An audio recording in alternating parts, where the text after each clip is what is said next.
안녕하세요. 세상의 모든 보험 정보와 함께하는 아나운서 정민경입니다. 저희 프로그램에서는 보험을 준비하는 과정에서 생기는 작은 고민부터 과도한 보험료로 걱정하시는 분들이 한 분도 계시지 않을 때까지 보험에 관한 고민과 궁금증 함께 풀어보고 있습니다. 저희 프로그램은 유튜브와 카카오TV, 네이버TV를 통해서 시청 가능하시고요. 유튜브에 MBNTV 검색하시면 실시간 방송으로 참여하실 수 있습니다. 아울러 본 방송은 정보 제공을 위한 방송이며 보험 서비스 및 상품 판매와 중개에는 관여하지 않습니다. 그럼 저희 프로그램 본격적으로 시작을 해볼 텐데요. 오늘은 세 분의 전문가님들과 함께합니다. 전문가님들 어서 오세요. 안녕하세요. 네, 갑작스러운 사고와 질병은 우리를 항상 걱정하게 만들죠. 이런 걱정으로부터 고객님의 경제적 걱정을 지켜드릴 보험 지킴이 남채연 전문가입니다. 네, 안녕하세요. 제가 오늘 방송국에 오는데 날씨가 너무 좋은 거예요. 네. 그래서 겉옷도 벗고 이렇게 오고 있는데 벚꽃도 엄청 폈다라고 하더라고요. 그래서 이대로 그냥 저렇게 네. 가버리고 싶은 마음이었지만 그래도 보험에서는 제가 딴 길로 새지 않고 정직하게 말씀드리려고 합니다. 임지한 전문가입니다. 네, 예전에 저희 전문가들이 이렇게 몇 명 모여 있는 자리에서 한 질문을 한 적이 있어요. 자, 내 인생의 첫 보험은 무엇이었냐? 보험업을 하기 전에. 근데 한 전문가님이 자기 인생의 첫 보험은 고등학교 때 준비를 했는데 운전자 보험을 들었다라고 얘기하신 적이 있어요. 네. 그러니까 이런 경우가 사실 실제적으로 굉장히 많은 사례거든요. 그래서 나에게 맞는 보험이 무엇인지 명확하게 아셔야 되고 맞는 보험을 찾아드리는 전문가 명동일입니다. 네, 이렇게 세 분의 전문가님들과 인사부터 나눠봤습니다. 그럼 이번에 칭찬받을 보험은 어떤 보험인지 화면으로 만나보시죠.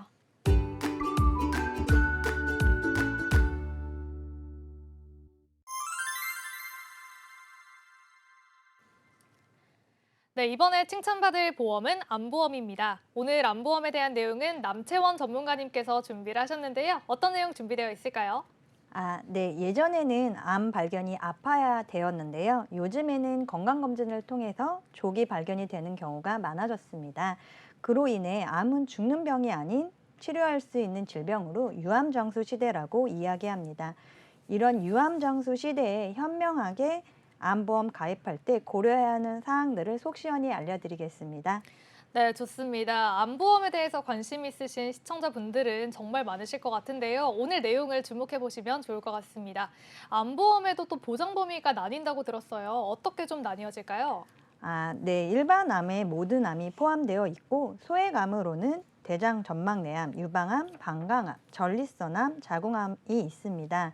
여기 유사암에는 갑상선암, 제자리암, 피부암, 경계성 종양이 있는데요. 이렇게 암에도 종류가 있습니다. 소액암과 유사암, 이런 거 반드시 체크해봐야 하고요. 여성암에는 난소암과 여자 1등암인 유방암, 여성에게 가장 많이 걸리는 것들 중에 하나가 바로 유방암인데요. 어떤 보험 회사에서는 이런 유방암을 초기 유방암이라고 분류합니다. 여기서 1억이면 1,000만 원, 5천만 원이면 500만 원 이런 식으로 적게 주는 유방암 진단비가 있습니다. 그렇기 때문에 이런 여성암도 진단비 잘 체크하셔야겠죠. 남성암에게도 방광암과 65세 이상 우리 아버님들께 많이 진단되는 전립선암이 있는데요. 이런 남성암에도 제대로 확인해 보셔야 합니다. 대장 잔막내암이라고 들어보신 적 있으실 겁니다. 우리 건강검진 때 대장 내시경 많이 하시잖아요. 대장 내시경으로 용종 같은 거 떼서 조직 검사로 가는 경우가 있는데 이게 자칫 잘못하면 대장 초기 진단을 받으실 수 있습니다. 그런데 이런 대장 전막내암이 암 진단금의 20%만 지급되는 경우가 있습니다. 여기 뉴스 사례에도 대장 내시경을 받다가 종양이 발견되었는데 암이 아닌 경계성 종양으로 암 진단비의 20%만 지급되는 사례가 있습니다. 보험사에서는 대장 전막내암을 소외감으로 분류해 지급했기 때문입니다. 소외감이라고 걸렸다고 해서 소액이라고 생각해서 작은 돈이 들 거라고 생각할 수 있는데요. 돈이 적게 드는 것은 아닙니다. 항암 치료를 받을 수도 있고 특히 유방암 같은 경우에는 유방을 절제하고 재건 수술도 해야 하기 때문에 많은 비용이 필요합니다. 이럴 때 보험금이 작게 나온다면 얼마나 안타까운 상황일까요? 그렇기 때문에 소외감도 제대로 보상받을 수 있는지 꼭 체크해 보셔야 합니다. 그리고 유사암이라고 있는데요. 대표적으로는 갑상선암은 여성이 자주 걸리는 암 중에 하나입니다. 예전에 2006년도까지는 갑상선암이 일반암이었지만 지금은 유사암으로 분류되어서 보험금이 작게 지급이 됩니다. 여기에 제자리암, 기타 피부암, 경계성 종양도 유사암으로 분류되어 있습니다. 그래서 소외감과 유사암이 잘 가입되어 있는지 확인하셔야 합니다. 네, 좋습니다. 이렇게 암보험은 보장 범위도 다양하고요. 또한 남녀별로 잘 발병하는 암이 다르니까 보장 범위를 잘 살펴보셔야겠습니다. 그런데 많은 질병들이 가족력과 관련 있는 경우가 많잖아요. 암도 가족력이 좀 연관이 있을까요? 네, 맞습니다. 가족력을 간단하게 설명드리면 가족력 질환은 한 가족에서 어떤 질병이 집중적으로 발생하는 경우를 말하는데 정확하게는 3대에 걸쳐 2명 이상 같은 질병에 걸린 경우 가족력이 있다고 판단하게 됩니다. 제가 가족력의 내용을 가져왔는데요. 우리 가족에는 친가도 있고 외가도 있죠. 당뇨병 같은 경우도 부부가 한쪽이 환자면 10%에서 30%, 양쪽이 환자면 발생률이 40%나 된다고 합니다. 고혈압 같은 경우도 한쪽이면 30%, 양쪽이면 50%, 엄마가 골다공증 환자면 딸 발생 가능성이 2배에서 4배 정도가 된다고 하고요. 특히나 암 가족력은 더욱더 신경 쓰셔야 합니다. 위암 같은 경우 가족력이 있다고 하면 발병 위험이 일반인의 3배나 된다고 합니다. 재발이 잘 되는 여성암인 유방암도 환자 중에 5%에서 10% 유전이고 발병 위험이 3배나 커진다고 하네요. 가족력의 사례로 유명한 외국 배우가 있죠. 안젤리나 졸리. 유방을 절제하고 난소 적출을 한 배우인데요. 왜 이 배우는 걸리지도 않았는데 스스로 유방을 절제하고 난소 적출을 했을까요? 바로 가족력이 있기 때문입니다. 안타깝게도 엄마, 할머니가 유방암, 난소암으로 전부 돌아가셨기 때문인데요. 그만큼 가족력이 있는 분들은 확실하게 준비하셔야 합니다. 대장암 같은 경우도 가족 중에 2명 이상이면 발병 위험이 4.3배나 된다고 합니다.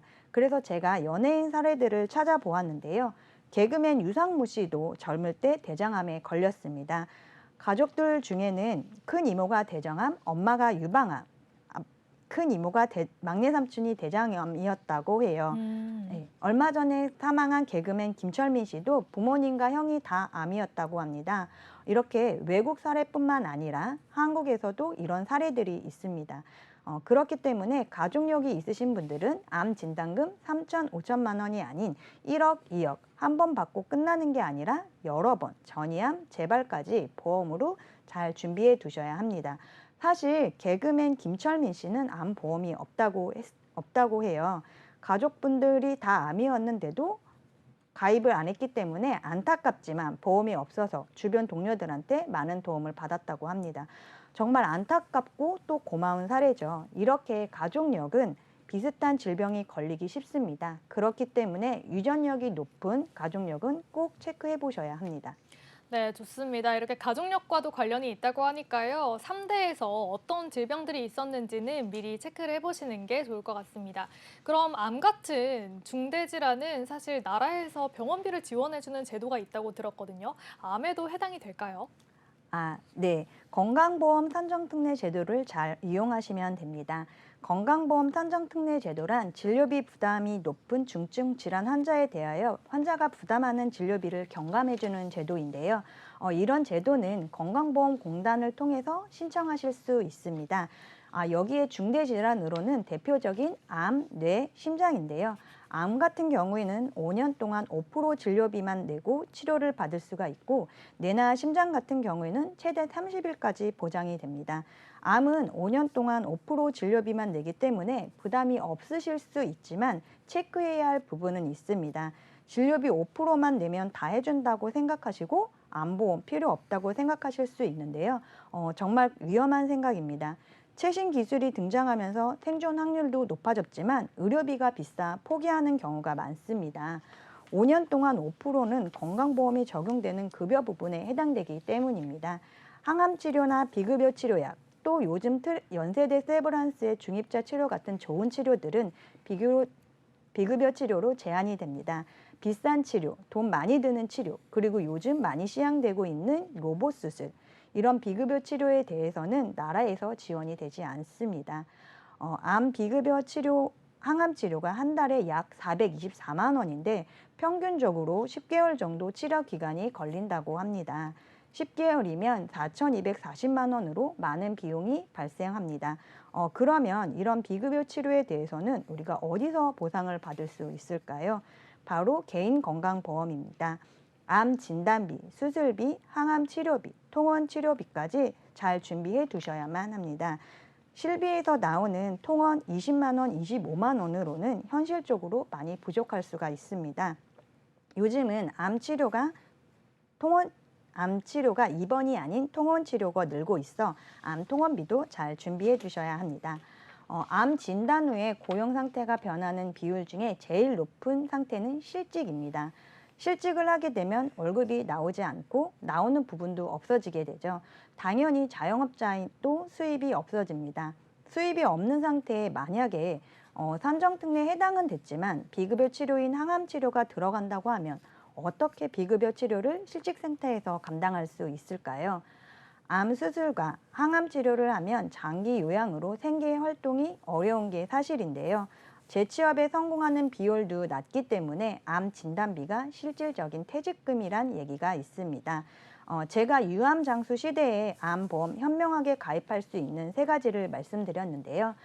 첫 번째로는 암 보장 범위, 두 번째로는 가족력, 세 번째 산정특례 제도의 비급여 치료. 제가 말씀드린 암보험을 잘 가입한다면 유암 장수 시대에 암이 걸리고도 오랫동안 생존하고 암과 함께 가는 인생에서 동반자는 아니어도 나를 도와주는 조력자가 바로 암보험이 될 수 있지 않을까요? 이 3가지 기준을 잘 체크해서 암보험 준비하신다면 이런 걱정으로부터 경제적 안심을 얻을 수 있습니다. 이상으로 보험 지킴이 남채연 전문가였습니다. 네, 좋습니다. 남채연 전문가님께서 암보험에 대해서 구체적으로 말씀을 해주셨는데요. 오늘 내용을 토대로 보험을 준비해 보시면 좋을 것 같습니다.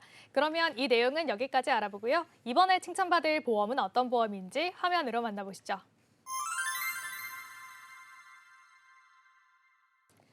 네, 이번에 칭찬받을 보험은 재가급여와 시설급여 보험입니다. 오늘 이 내용은 임지현 전문가님께서 준비를 하셨는데요. 어떤 내용 준비되어 있을까요? 네, 제가 이번에는 재가하고 시설급여에 대해서 말씀을 드리려고 하는데 요즘에 아무래도 보험을 트렌드가 있잖아요. 근데 그 트렌드가 이런 느낌입니다.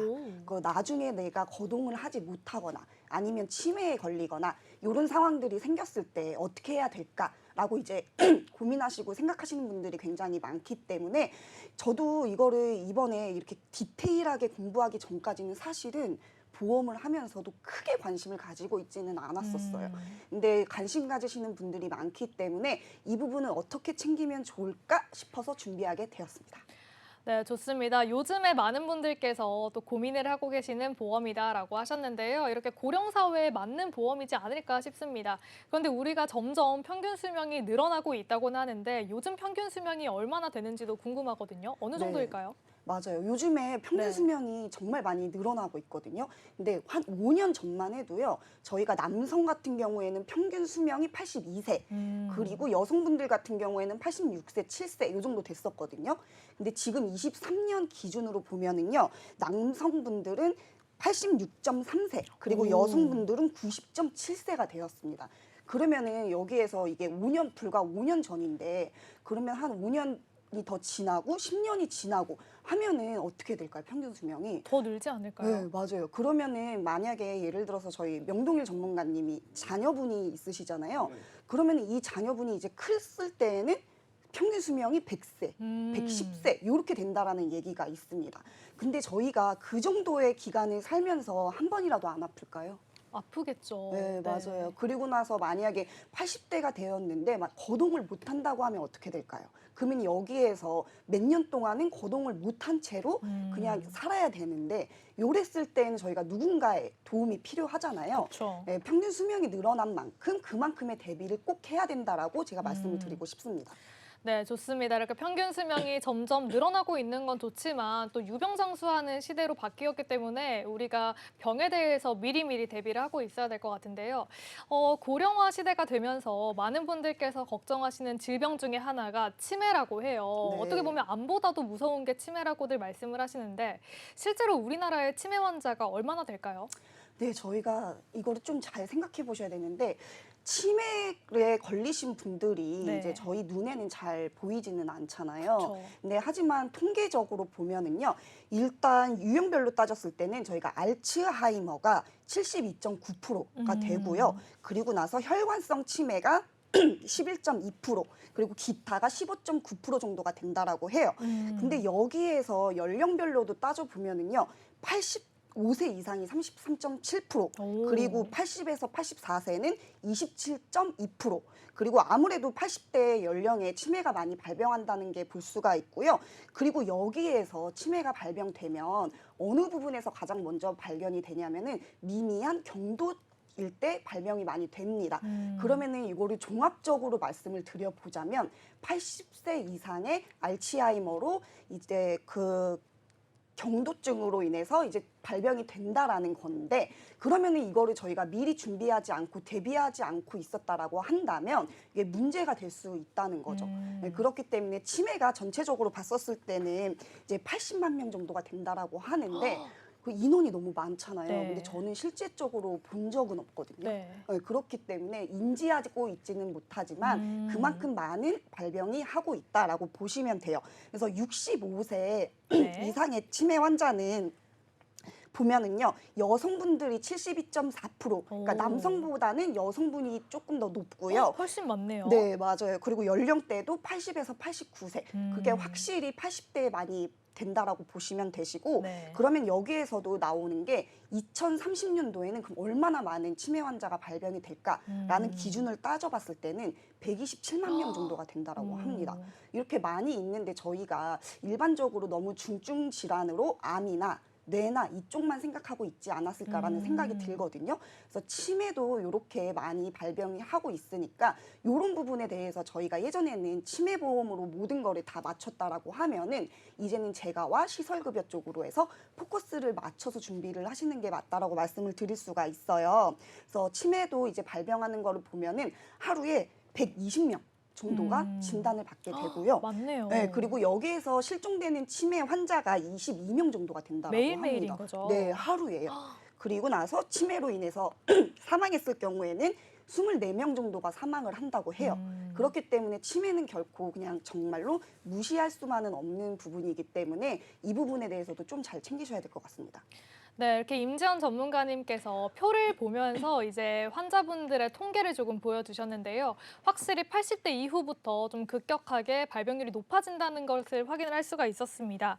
정말 많은 분들께서 치매 진단을 받으시는 것 같은데 전문가님께서 짚어주신 내용 중에 하나가 우리가 치매 환자들을 많이 보지 못한다는 내용이었거든요. 그러면 치매 환자들은 대부분 뭐 집에서 거주를 하시거나 아니면 요양원에 가시는 걸까요?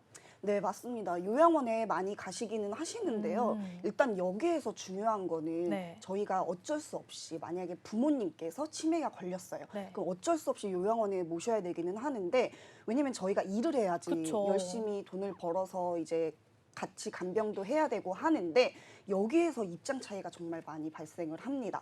그러면은 일단 자녀분들한테 물어봤어요. 만약에 저희 가족이 치매에 걸린다라면 요양원에 보내실 건가요? 아니면 집에서 모실 건가요? 라고 물어봤거든요. 근데 10명 중에 7명이 요양원으로 모신다라고 말을 합니다. 네. 왜냐면은 어쩔 수 없이 저희가 생활도 해야 되고 열심히 돈을 벌어서 이제 부양을 해야 되기 때문에 집에서 모시면은 제가 항상 계속 신경을 써야 되기 때문에 그렇게 하기는 힘드시고, 그래서 요양병원에 모시면서 전문적인 케어를 받으실 수 있기 때문에 그렇게 하시는데, 여기에서 다른 그 반대로 말씀을 드려보자면 부모님한테 물어봤습니다. 만약에 이게 치매에 걸린다고 하시면 입소를 하겠습니까? 라고 물어봤더니 10명 중에 6명이 그러고 싶지 않다라고 했습니다. 그 생각이 다르네요. 네, 맞아요. 네. 부모님하고 이제 자녀분들의 입장 차이가 있는데 저희가 어쩔 수 없이 모셔야 되는 상황들을 겪기 때문에 이 부분에 대해서는 조금 안타깝기는 하지만 그래도 상황적으로 요양원에 가야 된다라고 한다면 이때 정말 어떻게 해야 될지를 잘 체크를 하셔야 되고요. 일단 치매뿐만 아니라 뭐 여러 가지 질병으로 인해서 거동이 불편하다라고 하시면 그때도 저희가 또 어쩔 수 없이 요양병원으로 모셔야 되잖아요. 근데 이랬을 때 활용할 수 있는 방안을 찾으셔야 된다라고 말씀을 드리고 싶습니다. 네, 좋습니다. 이렇게 전문가님께서 말씀해주신 내용을 또 들어봤는데요. 그런데 또 우리나라에서는 노인 장기요양보험이라는 걸 운영을 하는 걸로 알고 있어요. 우리가 건강보험을 납부를 할 때 일부를 또 노인 장기요양으로 저희가 납부를 하잖아요. 이런 부분들도 우리가 나이를 들었을 때 좀 도움을 받을 수 있는 부분으로 알고 있는데요. 등급이라는 걸 나눈다고 해요. 어떤 식으로 나눠질까요? 네, 일단 표를 보시면서 말씀을 드릴게요. 그럼 여기에 보면은 5가지로 등급이 나누어져 있거든요. 그래서 1등급은 일상생활에 전적으로 다른 사람의 도움이 필요한 거고요. 그리고 2등급은 일상생활 상당 부분을 다른 사람의 도움이 필요합니다. 그리고 3등급으로는 부분적으로 다른 사람의 도움이 필요하고요. 그다음에 4등급으로는 일정 부분 다른 사람의 도움이 필요하고 5등급은 치매 환자로서 이제 45점, 51점 미만일 경우에 보장을 받을 수 있다라고 해요. 근데 하지만 이 기준에 저희가 1등급, 2등급까지 되면은 거의 움직일 수 없다라고 보시면 되거든요. 근데 여기에 3등급이나 4등급, 5등급까지는 저희가 일상적으로는 활동을 할 수는 있지만 그럼에도 불구하고 어쩔 수 없이 다른 사람의 도움이 필요하다라는 부분이 체크가 되어 있어요. 그렇기 때문에 이런 부분에 대해서 체크를 해보시고 이 등급에 된다라고 하시면은 요양병원도 이용하실 수가 있고 그리고 그에 따른 요즘에는 또 트렌드가 보험으로도 나와 있습니다. 그렇기 때문에 그런 부분적으로도 활용을 하시면 좋을 것 같습니다. 네, 이렇게 노인 장기요양보험에서는 등급을 나누어서 또 다양한 지원을 해준다라고 하는데요. 그럼 그 중에 하나가 또 재가급여인 걸로 알고 있거든요. 재가급여가 어떤 걸까요, 정확하게? 네, 재가급여는 일단 집에서 저희가 이거를 도와준다라고 보시면 되거든요. 전문적으로 이제 재가급여에 대한 거를 도와주시는 분이 나오십니다. 그럼 집에서 케어가 가능해요. 근데 여기에 보면은 주 야간 보호도 해주시고요. 그리고 방문 요양, 그리고 방문 간호, 그리고 방문 목욕, 그리고 단기 보호, 그리고 복지 용구 이런 것들이 재가급여에 포함되어 있거든요. 근데 사실상 정말로 이제 요양을 하게 되거나 하시는 상태가 되면은 이런 부분들이 혼자서 할 수가 없잖아요. 만약에 뭐 1등급이 되셨거나 뭐 2등급이 되셨거나 하신다면은 저희가 씻을 수는 없잖아요. 그쵸. 네, 그렇기 때문에 도움을 받아야 되는 상황이기 때문에 이거를 요양원이 아닌 집에서 보장을 받을 수 있다라고 아시면 되시고요. 근데 여기에서 들어가는 많은 것들이 저희가 또 신청을 해야 되고 하기 때문에 조금 더 내가 이 부분에 대해서 어떻게 보장을 받을 수 있는지를 조금 더 꼼꼼하게 체크해 보셔야 될 것 같습니다. 네, 이렇게 장기요양 등급을 받았을 때 나라에서 지원해주는 재가급여가 있다라고 말씀을 해주셨습니다. 그러면 장기요양 등급을 받고 난 이후에 나라에서 지원을 받는 것이 아닌 이런 비슷한 내용을 또 받을 수 있는 보험이 있다고 들었거든요. 그건 어떤 내용일까요? 네, 맞습니다. 제가 이번에 정말 이것 때문에 더 제가 시설 이런 데에서 조금 더 생각을 많이 하게 됐거든요. 네. 근데 이 보험이 정말로 특이한 게요. 매월 만약에 생각을 해보시면은 네. 매월 갑자기 통장에 100만 원씩 들어옵니다. 월급인데요? 네, 거의? 맞아요. 제2의 월급? 네. 그렇게 들어오게 되면은 너무 좋잖아요. 근데 그쵸. 여기에서는 치매보다는 4등급을 받으시면은 이 보험에서는 100만 원씩 매월 10년 아니면은 평생토록 지급이 되는 겁니다. 그런데 이런 게 있는데 저희 일단 시청자님들은 잘 모르시잖아요. 그쵸. 근데 이게 정말 제가 들어봤었을 때 활용하기가 너무 좋고요. 65세 이상이 되면 실질적으로 저희가 경제 활동을 많이 하지는 않잖아요. 그쵸. 그렇기 때문에 매월 100만 원씩 보장이 받게 된다라면 너무 좋다라고 할 수가 있고요. 그리고 이런 시설급여 같은 거에 대해서도 같이 특약으로 준비를 해 놓으신다라고 하시면은 거기에 또 100만 원씩 보장을 받을 수가 있습니다. 그럼 토탈 200만 원 어떠실까요? 너무 좋은데요?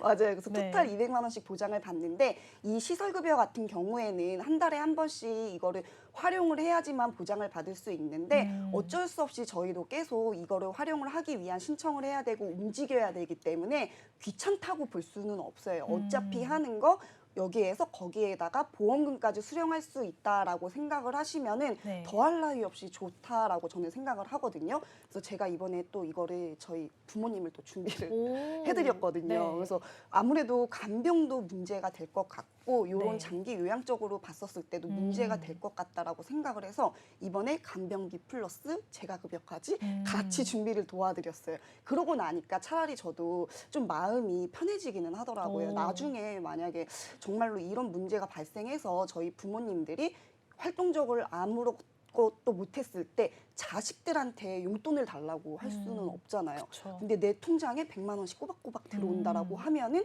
그런 아쉬운 소리도 하시지 않으실 것 같아서 저야 물론 해드리고 싶지만 네. 그렇지만 그 사람이 말하는 그 입장이라는 게 있어서 그래서 아무래도 그쪽으로 준비를 해놓으시면 조금 더 든든하게 보장받으실 수 있다고 생각합니다.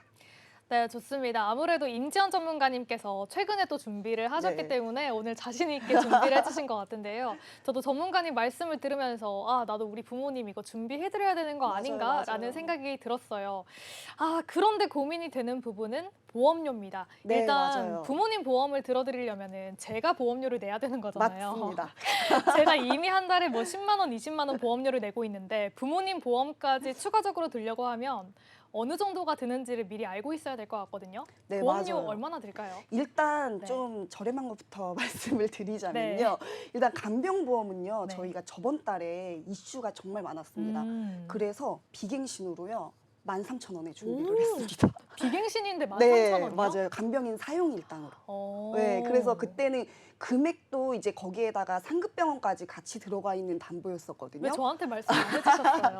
몰래 빠르게 네. 준비를 했는데 그래서 저도 이게 조금 더 네. 저렴하게 길어졌으면 좋겠다라고 생각을 하고 아쉬워하고 있었고요. 이런 재가시설급여 같은 보험은 네. 남성분들 한 50대 기준으로 말씀드리면 8만 원, 9만 원 정도 되고요. 아무래도 여성분들이 조금 더 위험도가 있기 때문에 그쵸. 한 10만 원 정도는 생각을 하셔야 됩니다. 음. 근데 10만 원씩 준비를 해놓고 계시다가 4등급을 받게 되시면 매월 내가 죽을 때까지 100만 원을 받는다.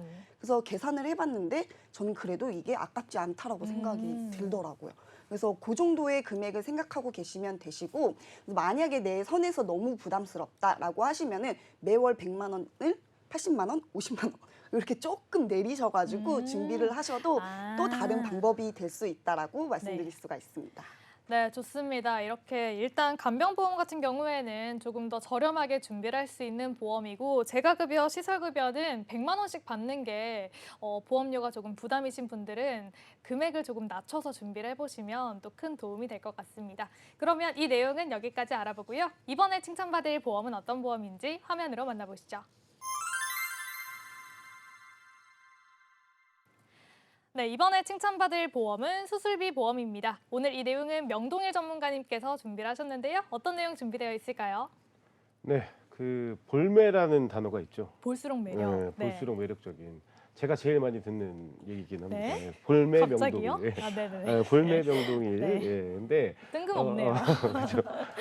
네. 근데 이 볼매라는 단어가 네. 가장 또 어울리는 그 보험 특약이 수술비가 아닌가 싶어요. 네, 이 수술비는 전문가인 제가 봐도 볼수록 매력적이고 정말 합리적이고 꼭 준비하셔야 되는 보험이기 때문에 저는 오늘 수술비 보험에 대해 준비를 좀 해봤습니다.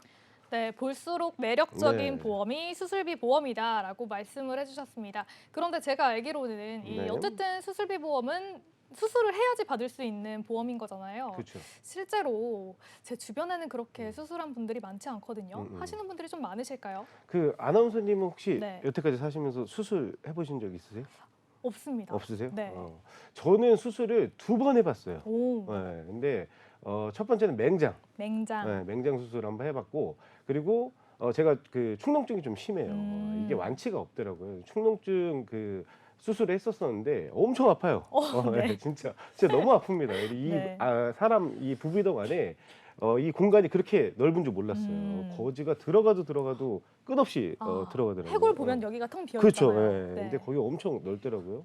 아파요. 그래서 아무튼 그래서 저는 살면서 수술을 2번 해봤는데 제가 이렇게 그 수술에 대해서 얘기를 하면은 대부분 우리 시청자님들은 수술하면은 뭐 개복이라든가 개두 그리고 이제 관열 이게 좀 위급한 아니면 이제 좀 되게 중증 수술로만 생각을 하시는데 근데 저만 해도 벌써 수술을 2번을 경험을 했거든요. 그러니까 그쵸. 일상적인 또 다빈도 수술들이 있다는 겁니다. 제가 했던 뭐 맹장 수술이라든가 아니면은 뭐 축농증 수술 아니면 뭐 치액이라든가 뭐 아니면 백내장 이런 것들은 다빈도적으로 생활 질환으로 해가지고 수술을 하는 경우가 굉장히 많이 있어요. 예, 그렇기 때문에 이 수술이란 거를 얘기를 할 때 꼭 이제 막 개도 개복 같은 이런 그 위중한 수술로만 생각을 하실 게 아니라 일상을 살면서 다빈도로 좀 그 발생이 되는 질환들도 얼마든지 수술을 하는 경우가 있다라는 거를 먼저 좀 설명을 드려야 될 것 같습니다. 네, 좋습니다. 보통 수술이라고 하면은 좀 큰 질환들을 생각을 하실 텐데 일상생활에서 발견할 수 있는 그런 작은 질병들도 우리가 수술을 할 수 있기 때문에 이런 부분에서 활용할 수 있는 보험이다라고 네. 말씀을 해주셨습니다.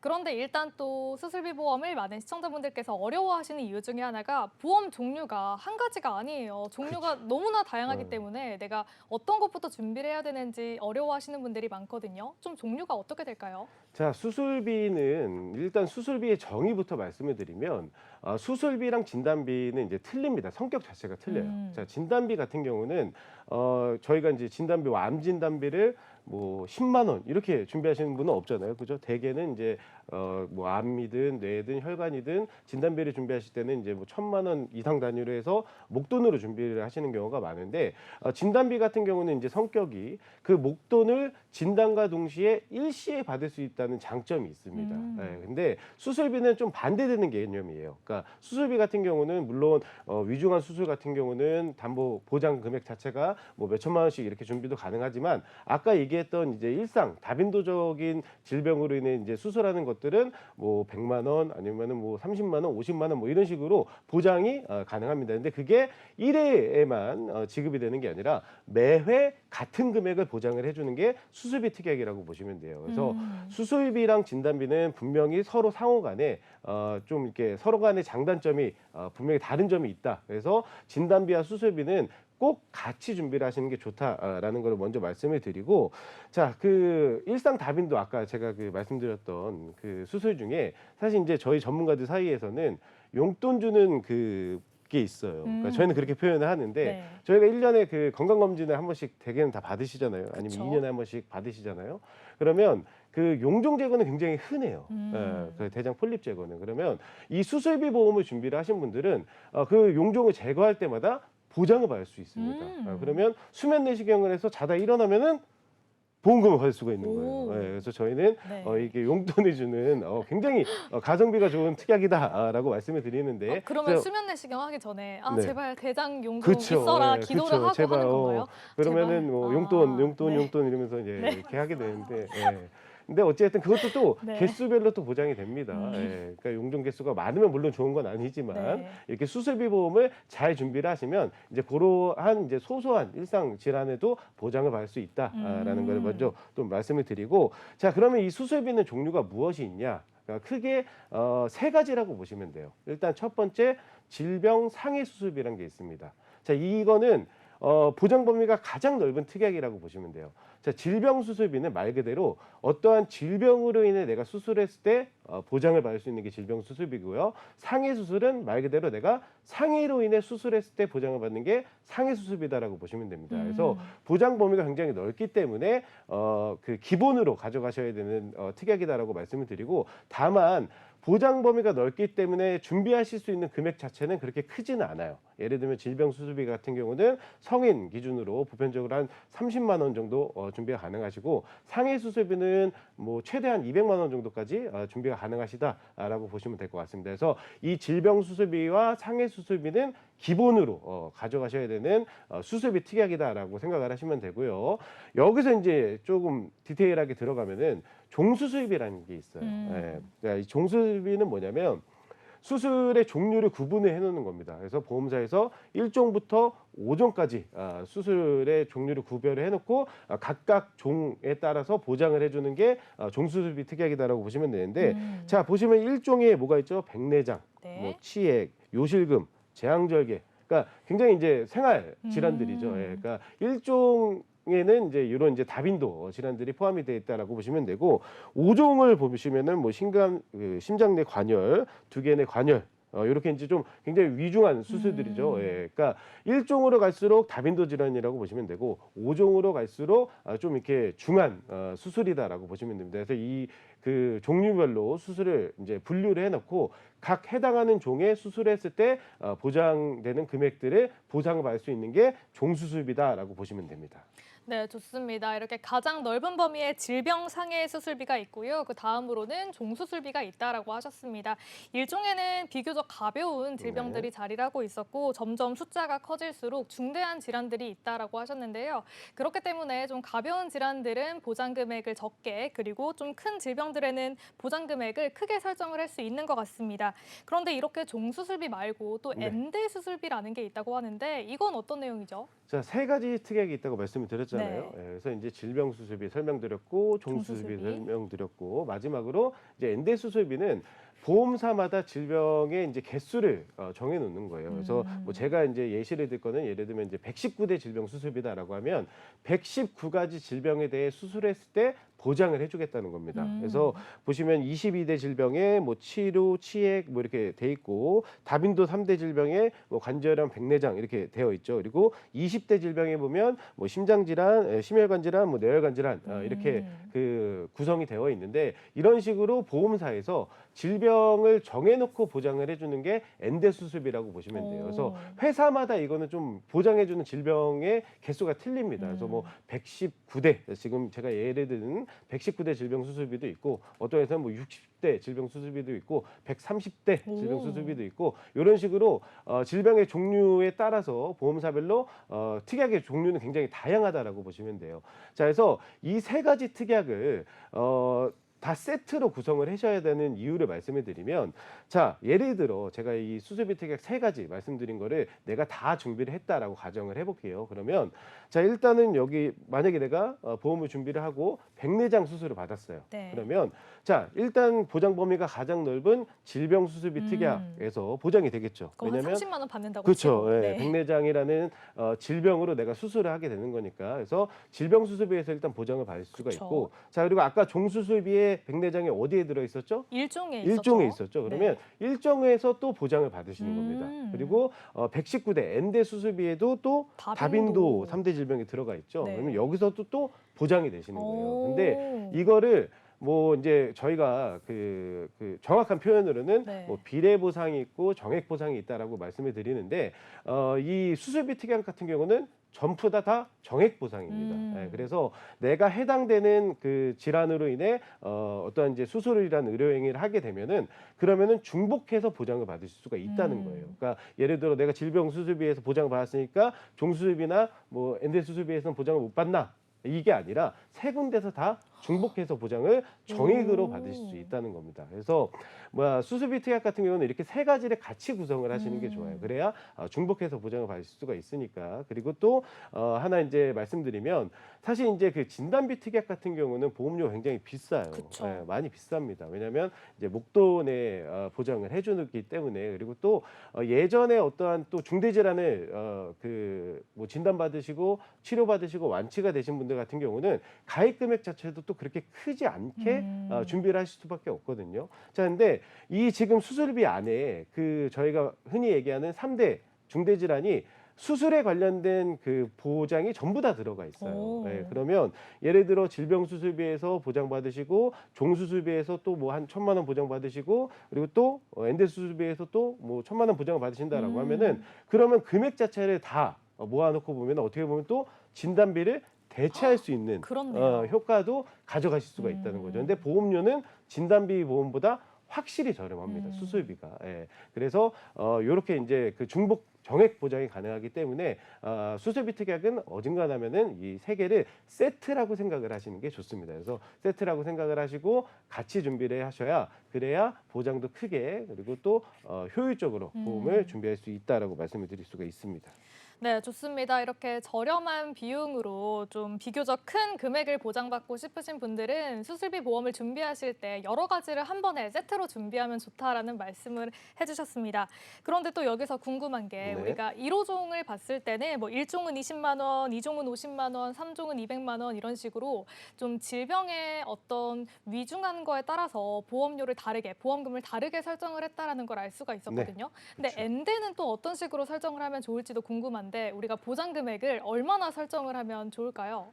사실 이 네. 부분은 뭐 이제 제일 중요한 거는 내 경제 상황부터 일단 확인을 해봐야 됩니다. 그러니까 음. 보험은 나쁜 보험은 없어요. 근데 어쨌든 보험이란 거는 장기 상품이고 그리고 또 중간에 해지를 하게 되면은 분명히 나에게 손해가 되는 거기 때문에 사실은 이제 보험 같은 경우는 일단 첫 번째로는 보험료를 내가 적정하게 산출할 수 있는가 이거를 먼저 살펴보셔야 되고요. 일단 저희가 추천드리는 거는 뭐 이런 내용입니다. 예를 들면 사실 이제 위중한 수술들은 확률이나 이런 것들이 그렇게 높지가 않겠죠. 그쵸. 예, 그러니까 또 뭐 그 보장 금액이 클 수밖에 없는 거고요. 그래서 수술비 보험을 준비를 하실 때는 일단 보장 범위가 가장 넓은 질병 수술비도 가장 넉넉하게 좀 준비를 하시는 게 좋고 종 수술비도 마찬가지예요.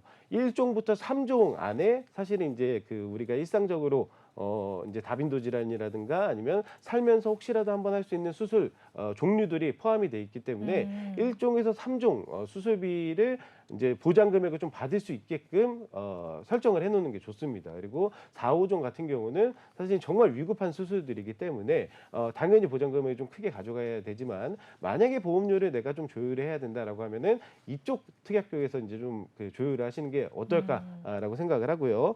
엔대 수술비도 마찬가지예요. 이제 그 위중한 그 질환들보다는 다빈도나 아니면 한 번쯤은 내가 살면서 수술할 수 있는 그런 이제 수술 질병 종류들을 이제 보장을 많이 받을 수 있게끔 설정을 해두셔야 네. 그래야 나중에 내가 실질적으로 보장을 받을 수 상황이 왔을 때 보장을 받을 수 있지 않나 그렇게 생각을 합니다. 네, 좋습니다. 그러면 어쨌든 우리가 보면은 뭐 5종이나 엔드에서도 위중한 질병들은 뭐 2천만 원 정도 보장을 해준다라고 했는데 여기에 해당하는 것들이 뭐 혈관 질환이나 암 그렇죠. 쪽으로 수술을 했을 때 보장을 해주는 거잖아요. 네. 그러면 실제로 비용이 이만큼 수술비가 들까요?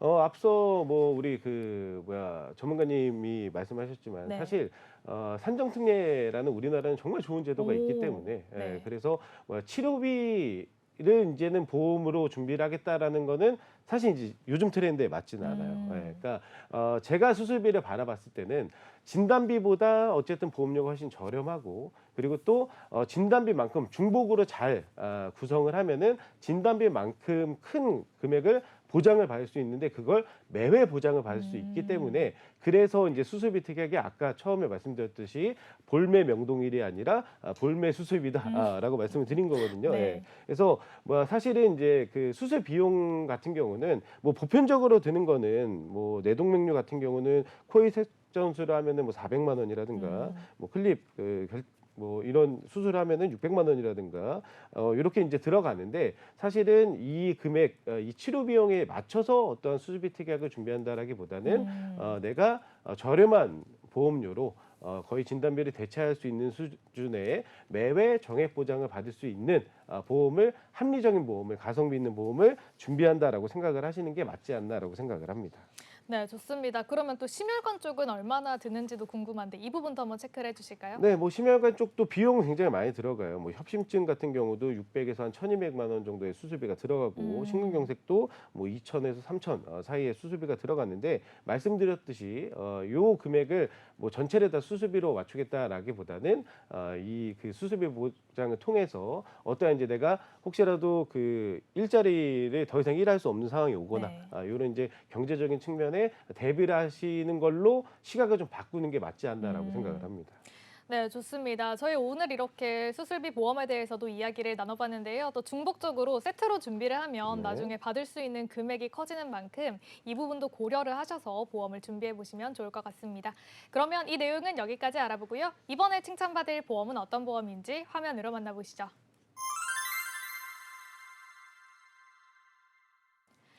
네, 이번에 이야기 나눠볼 주제는요. 보험의 기본 상식과 준비 방법입니다. 이 내용도 명동일 전문가님께서 네. 준비를 하셨는데요. 어떤 내용일까요? 이제 뭐 앞서서 우리가 좋은 보험들 많이 이제 말씀을 드렸는데 실질적으로 이제 이것들을 어떻게 준비를 해야 되나 이런 내용들을 좀 전달해 드리고자 뭐 보험의 이제 그 기본적인 뭐 어떠한 그 용어들이라든가 준비 방법에 대해 준비를 해봤습니다. 네, 좋습니다. 그러면 일단 많은 시청자분들께서 궁금하시기도 하고 저도 사실 지금 보험 네. 방송을 준비를 열심히 하고 있지만 보험이라는 말에 대해서는 생각을 해본 적이 없는 것 같아요. 이 정의에 대해서도 말씀을 해주실까요? 예, 보험의 사전적인 의미는 굉장히 네. 어려워요. 우발적인 사고로 인해 손실에 대비하거나 오. 뭐 필요를 경제적 필요를 충족시키기 위해 이게 중요해요. 다수의 경제 주체가 미리 공동기금을 구성을 해서 재난을 당했을 때 지급을 하는 게 보험이다라고 이제 사전적인 의미로는 이렇게 정리가 되어 있는데 비슷한 맥락으로는 옛날에 이제 우리 품앗이라고 하죠. 네. 이제 초등학교 때 배웠던 기억이 있는데 그러니까 예를 들면은 뭐 그 옆집 농산일을 다 같이 가서 도와주고 내가 또 바쁠 때 다른 사람들이 와서 도와주고 이런 이제 개념이 어떻게 보면 전체 큰 틀을 놓고 봤을 때 보험이지 않을까라고 생각을 합니다. 네. 네, 좋습니다. 이렇게 피해자의 부담을 덜어주는 좋은 제도다라고 또 정의를 할 수가 있다라고 하셨습니다. 사실 저도 보험 방송을 하고 있기 때문에 주변 사람들한테 보험 얘기를 되게 많이 해요. 그죠. 보험 가입해라, 보험 필요하다. 근데 싫다라고 하는 분들이 꽤 있거든요. 이렇게 좋은 제도인데도 불구하고 또 이렇게 외면하는 사람들이 꽤 많죠. 자, 이유가 뭐냐면, 네. 그러니까 필요성을 못 느끼기 때문이에요. 그러니까 지금 우리 아나운서님 주변에 계신 분들은 이제 젊은 그죠, 또래 세대의 사람들이죠. 분들이시잖아요. 네. 그러면 아직까지 내가 건강하고 딱히 보험에 대해 어떤 보장을 받아보는 그러면은 대장 폴립을 한번 이제 네. 수령을 해보시면은 그러면 이제 생각이 바뀔 수도 있어요. 예. 아무튼 네. 이제 그 필요성을 못 느끼기 때문인데 반대로 표를 보시면 아시겠지만 오히려 또 60대, 50대가 넘어가기 시작을 하면은 그때부터 이제 내 몸이 조금씩 아프기 시작을 하니까 보험에 대한 필요성을 그때부터 느끼기 시작을 해요. 그래서 보험을 준비하는 연령대도 어떻게 보면 극명하게 갈립니다. 젊은 세대의 분들은 오히려 보험을 외면을 하고 있고 그리고 또 연배가 좀 있으신 분들은 이제 내가 보장을 몇 번 받아보고 필요성을 느끼니까는 오히려 상상하고 있다라고 말씀드릴 수 있겠습니다. 네, 좋습니다. 이렇게 보험 가입을 안 하는 젊은 세대도 있지만 또 나이가 들수록 보험에 대한 필요성을 느낀다라고 말씀을 하셨는데요. 그러면 전문가님이 생각을 하시는 보험이 필요한 이유가 있을까요? 자, 이게 가장 중요해요. 네. 제가 이 말씀을 꼭 드리고서 이제 보험 그 정리를 해야 될 것 같은데, 네. 자, 보험을 준비하는 이유, 목적에 대해 제가 이제 상담을 다니면서 여쭤보면은 대개가 다 비슷한 얘기를 하십니다. 혹시라도 내가 아프거나 다쳤을 때 그때 내가 보장받기 위해서 보험을 준비하는 거야라고 얘기를 하시는데 그러면 그 목적에 맞는 보험을 준비를 하셔야 돼요. 그러니까 실제로 내가 나중에 아프거나 다쳤을 때 보장이 되는 보험들. 그래서 저는 보험이 우산이라고 생각을 하거든요. 그러니까 우산을 우리가 매일 갖고 다니진 않잖아요. 그쵸. 그럼 이상하게 볼 거야, 아마 그죠? 네. 근데 우산은 만약에 이제 비가 내리거나 했을 때 꼭 또 필요하기도 합니다. 비를 피하기 위해서. 그러니까 보험도 마찬가지로 언제 내릴지 모르는 비가 질병과 상해에 대비하고자 우산같이 준비를 해야 되는 게 보험이라고 보거든요. 그러면 그 목적성에 맞게끔 부합되게 보험을 준비를 하셔야 되는데 대부분 보험을 부정적으로 바라보시고 그리고 이제 흔히 되었다고 표현을 하죠. 네, 실제로 그렇게 표현하시는 분들이 있어요. 내가 보험에 완전 되어가지고 그래서 나는 이제 보험은 쳐다도 안 봐. 뭐 이렇게 얘기하시는 분들도 실제로 제가 뵀거든요. 그러면 그분들은 이제 쭉 얘기를 들어보면은 결국에 비슷한 그 종착지에 도달을 해요. 그러니까 맨날 보험료는 내는데 단 한 번도 나는 보장을 받지 못했다.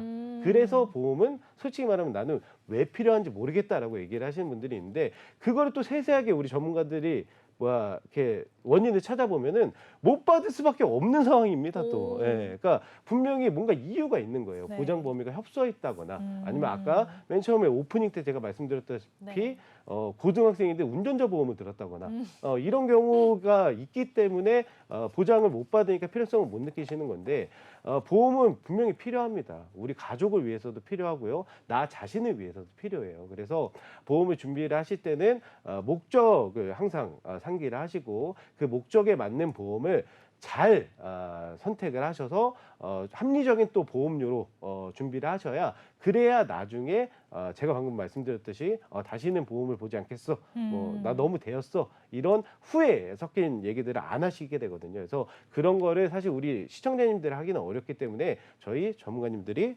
도와드리고 있지 않나 그렇게 생각을 합니다. 네, 좋습니다. 이렇게 보험은 나와 또 가족을 지키는 수단이 될 수 있는 만큼 보험의 목적을 잘 생각을 해보시고 준비를 하시면 나중에 분명히 도움이 될 거라고 생각을 합니다. 오늘 저희 다양한 보험에 대해서 이야기를 나눠봤는데요. 저희가 준비한 소식은 여기까지입니다. 저희 프로그램은 유튜브와 카카오 TV, 네이버 TV를 통해서 시청 가능하시고요. 유튜브에 MBN TV 검색하시면 실시간 방송으로 참여하실 수 있습니다. 아울러 본 방송은 정보 제공을 위한 방송이며 보험 서비스 및 상품 판매와 중개에는 관여하지 않습니다. 그럼 저희는 다음 이 시간에 더욱더 알찬 소식으로 돌아오겠습니다. 오늘도 시청해주신 여러분 고맙습니다.